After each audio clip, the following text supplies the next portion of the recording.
So welcome to our drive-bys. We are today covering both Hampstead and Belsize Park, and we have Reza with us today as well. And I think we are starting at the highest point in London, this pond, which cuts Hampstead Heath in two. It's a very small pond.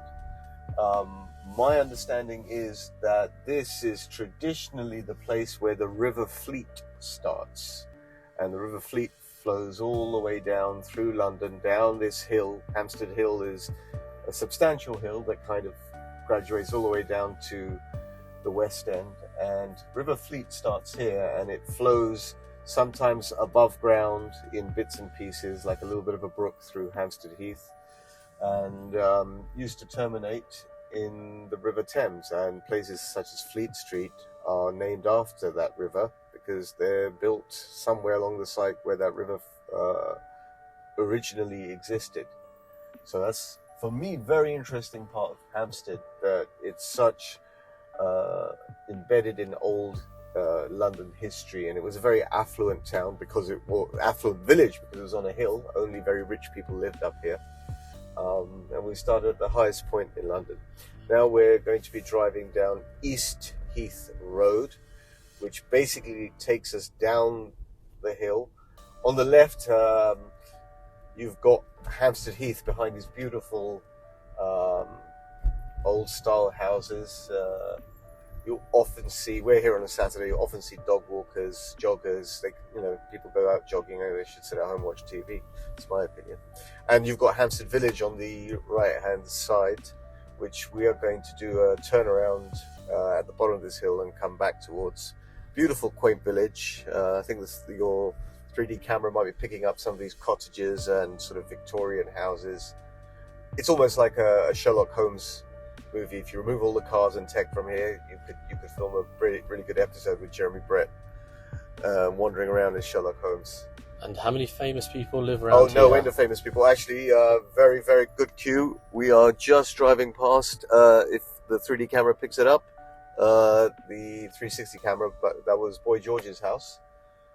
Beautiful Gothic style mansion. A lot of Gothic style buildings here, which I kind of gravitate towards, but some people find them sort of creepy, but I like them. And if you can see on the right hand side this sort of red brick Gothic revival, let's call it. And you will see places like that in this kind of architecture in places like Holland Park and Highgate. But originally, I believe Hampstead is the daddy of them all. Hampstead is, for those of you who are into your art and architecture, Hampstead has got some of the most beautiful buildings, residential buildings, that is, anywhere in London. And on the left-hand side, you've still got Hampstead Heath. We are basically heading down Hampstead Heath towards Hampstead Heath Station. Jalpish, what line is that on? That's the overground. That's the overground line. I will list which lines it includes on the actual video. Actually, within sort of a relatively small area, sort of a square kilometre, you've got the overground, you've got Hampstead Tube Station, which on the Northern Line. Which is the deepest tube station in London. It is the deepest tube station in London. 194 feet. And I believe it was a US real estate or realtor entrepreneur who took London by storm and built the Hampstead line, as it was called. Prior to that, it was a single developer, was landowner, who owned Hampstead and started developing. But that was a lot earlier. And he built the line, having bought a lot of the areas around Golders Green and Hampstead, and then sort of he built the line and encouraged people to live there and travel from there. So I'm only going into very brief history, but you can read about that on Google. So let's there you go. So you have, this is the one thing I don't like about Hampstead. It is quite vibrant. You have a very sort of classy crowd, but they seem to forget the rules about crossing the road when they feel like it. But the hospital is here. And the hospital is here. All free. So even though we started our trip at the top of the hill in Hampstead Heath, actually our reference point, if we turn a left here, Jalpesh, we're going to do a left and a turn around. Or we could go straight and do a turnaround. Yeah, as soon as Madam has decided to do a 3-point turn. It's quite interesting. Actually, quite polite. Quite- So on the left, I hope your camera is picking this up. No end of families out and about walking, and this is Hampstead Heath Station. No end of dog walkers, and I've been watching this in London, in areas like Primrose Hill, Notting Hill, Hampstead.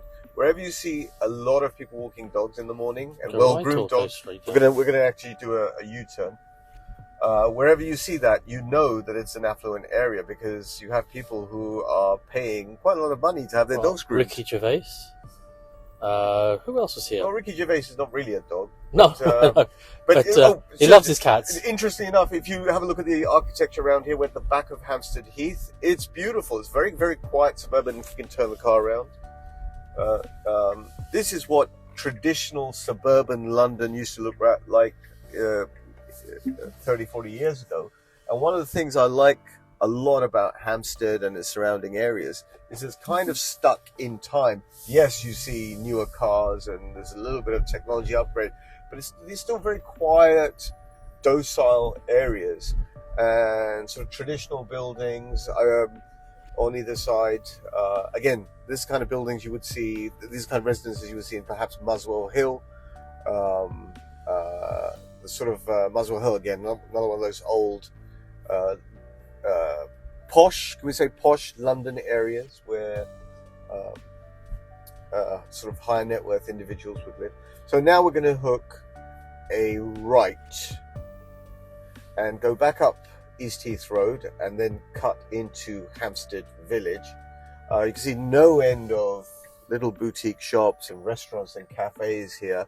This really is a Saturday, Sunday morning person's dream. You can sit in a nice, very nice. We're not talking about chain shops. These are boutique shops. Whether it's one of my favorite bookstores here, Daunt Books.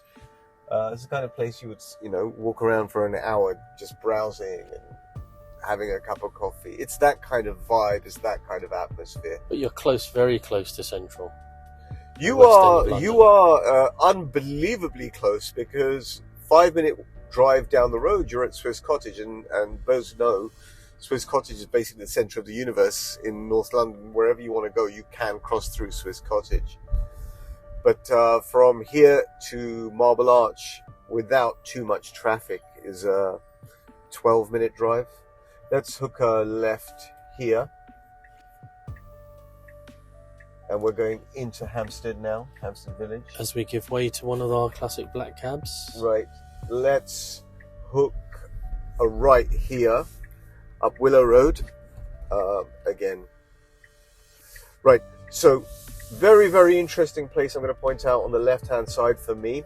One of very famous, if we could go slightly slow, on the left-hand side, this is a museum. It looks like a residential area, but this is a museum. This is someone's house. This is the house of Erin Goldfinger, the brutalist architectural designer of the 50s and 60s, after which the James Bond villain Goldfinger is named.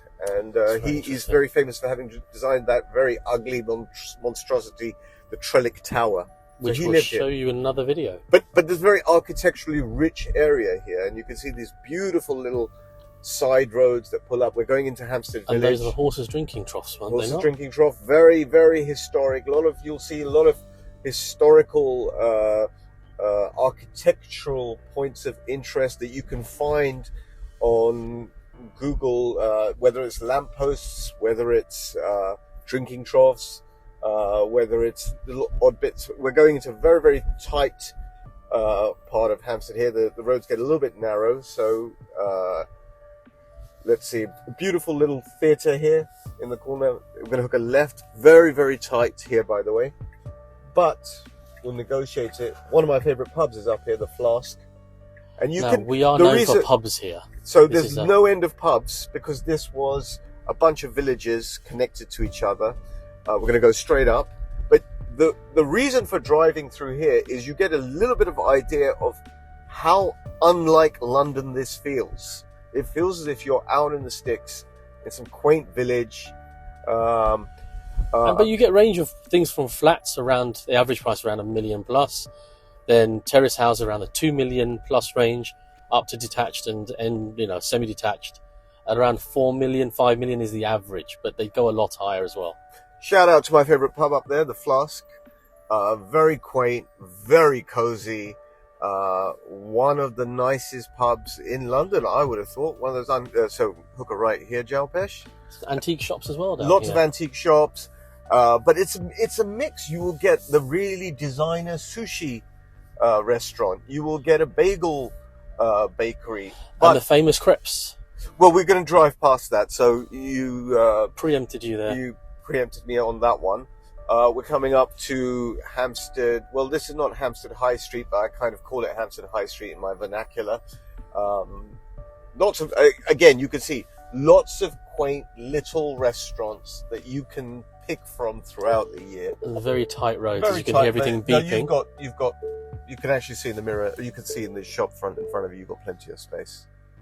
Oh, the front curb is the problem, but Yeah, you've got 3 feet on this side. Yeah, you're done. It's the kind of place where you're going to get people who have so much time they can go for a run up Hampstead Hill. I don't know why you would want to run up a hill. It's better to run down a hill. But there you go, you have it. And it says something to you about this area. Community. They're very not much of a being community. mugged for their phones. They're not breaking out into fights. It says something about this area. Well, my favourite area in London, to be very honest with you. And on the left-hand side, we've got Hampstead Tube Station on Northern Line, which we were talking about. We're going to turn left here. We're going to be going down Hampstead High Street. And Hampstead High Street, very famous in the 70s and 80s. You would get no end of celebrities walking through here. When I had... Let's get the ambulance go. When I had an office just further down, I would walk past this coffee shop. I'd often see Culture Club having breakfast there. And that's the kind of place it is. Up there, we've got a very famous sort of mobile creperie called the Hampstead Creperie. There's Everyone knows about it. Sorry? There's now 2. There's now 2, and that's only in recent months. But for the last 40, 45 years, the Hampstead Creperie, you'll see late night people queuing up. Not like a doner kebab stall. You'll see... Well, some people may not know what doner kebabs are, I suppose, but... Well, people here probably don't know what doner kebabs are. But you can see fancy ice cream shops, bakeries on the left-hand side. Olenstein is about as fancy as you get. But you've got your conveniences. You've got Sainsbury's. Closed shops as well. There's the creperie. It's closed pretty much during the daytime. You can see that on the right. We'll do some inserts in with some photos, post-production. You've got your conveniences, post offices, but not many post offices left. Not many post offices left. But one of the most distinctive parts of Hampstead is perhaps the lack of franchised restaurants. You get boutique, privately run. Well, having said that, we'll go past Cafe Nero, but they're fewer rather than... And the famous Snappy Snaps, which The is something you need to read George, up on. which George Michael crashed into when he was slightly out on marijuana, I believe. But that's the famous Snappy Snaps. That's the famous Shag Bag. It's the Sharbach, but we call it the Shag Bag. Very famous Indian restaurant And here. the famous Hampstead Butcher as The well. Hampstead Butcher. There is no end of little quaint restaurants and points of interest here. If we miss any, I guess Jalpesh is going to do some inserts and voiceover on that. And there's a number of schools in the area as well, so it's basically where everyone who's become something has wanted to live in. Yep, everyone, including me. And he doesn't want to be part of the Mayfair Knightsbridge side. This is where a lot of the rich and the famous people go. And just as an extension, the road we're driving down, if you could drive in a straight line down this road, you'd end up in Tottenham Court Road. Now, modern deviations and etc. have changed that, but if you could drive straight down this road in a straight line, you'd end up in Tottenham Court Road. And having done some historical research, which is one of the things I really enjoy, I understand that the rich who lived in Hampstead 200, 300 years ago in this village would go into central London to visit the opera down this route and come back up this route. And the very famous highwayman Dick Turpin used to do his hunting on what is now Tottenham Court Road. Tottenham Court Road has a very rich history as well. We'll discuss that in a different video. But this was sort of a a highway down into London and back out of London. So I find that history very, very entertaining. By the way, you have a church on the right and a church on the left. The church on the right, I believe, for the past 30, 40 years has been a recording studio. And the one on the left was abandoned for quite a long while. It's been sort of refurbished. People use it for events. But I find these sort of Gothic or Gothic revival style churches very typical of the flavour of Hampstead. As you see the orangey brown brick colours, that is Hampstead colours, if you feel like it. And that's the kind of nature of the real estate in this area.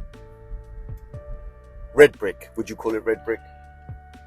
I would. I mean, there's also the... Well, you would because I told you to. It is red brick, yeah. There you go. There's a hospital on the left-hand side, the Royal Free. Again, a very famous hospital. The Free hospitals were basically the teaching hospitals in London, so they were considered the best hospitals because the best doctors would work there. Shall we hook a right here? And what we will do is drive into Belsize Village. We're basically now in Belsize Park. We crossed that traffic light into Belsize Park, and now we're going to Belsize Village. Now, this 400 years ago used to be just a big open sort of farmland, privately owned. There was only one house which kind of exists in bits and pieces, but if you look at the real estate on the right hand side, it's just old world but really brought into sort of modern finishing. It's and you have a mixture of left and sort of like, I would have thought, 60s style design mixed into much older design. If your 360 camera is picking it up, we're driving into Belsize Village in front of us. These very quaint, quiet streets. Now, once again, no end of beautiful little coffee shops, wine bars that I frequent, by the way. On the left, very famous restaurant, Caldesi's Italian restaurant, beautiful bar. A Perivino's on the left, another wine bar that we go to quite a lot, very often. Beautiful restaurants on the side. Great real estate straight out of Mary Poppins world. And hopefully during this journey we'll go and see some of the pubs as well. At least drive past or take a few shots outside.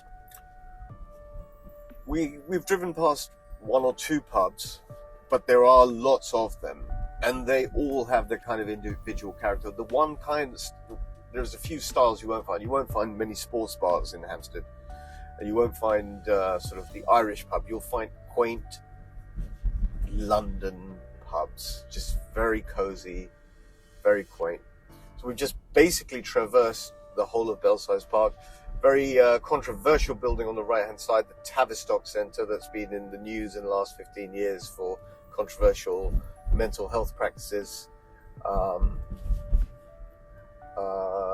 We're going to hook a left here, and actually, if we were to drive 200 metres down the road, we'd get to Swiss Cottage, but we're not going to do that. We're going to hook back.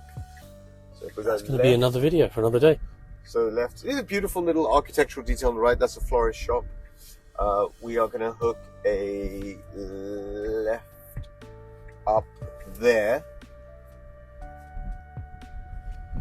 And if your camera's picking up, we're going left here, but in front of us is Swiss Cottage. So that is, we've been driving around slowly and meandering, but if you wanted to get from Hampstead tube station to Swiss Cottage by car, it's not even a 2-minute drive. Not even a 2-minute drive. You can see that on the map, which you'll see on the corner. Now we're driving back up. We're sort of doubling back on ourselves. We're driving back up into Belsize Park. This is Belsize Park. Once again, you can look at the what I consider very beautiful style of residential buildings here. Sort of post-Victorian, I would have thought. And the left-hand side is basically where we drove past 5 minutes ago, Belsize Village, but you can get a glimpse back into Belsize Village once we get past these road restrictions that are cropping up all over London, absolutely everywhere, for no reason whatsoever. Broken London, not impressed.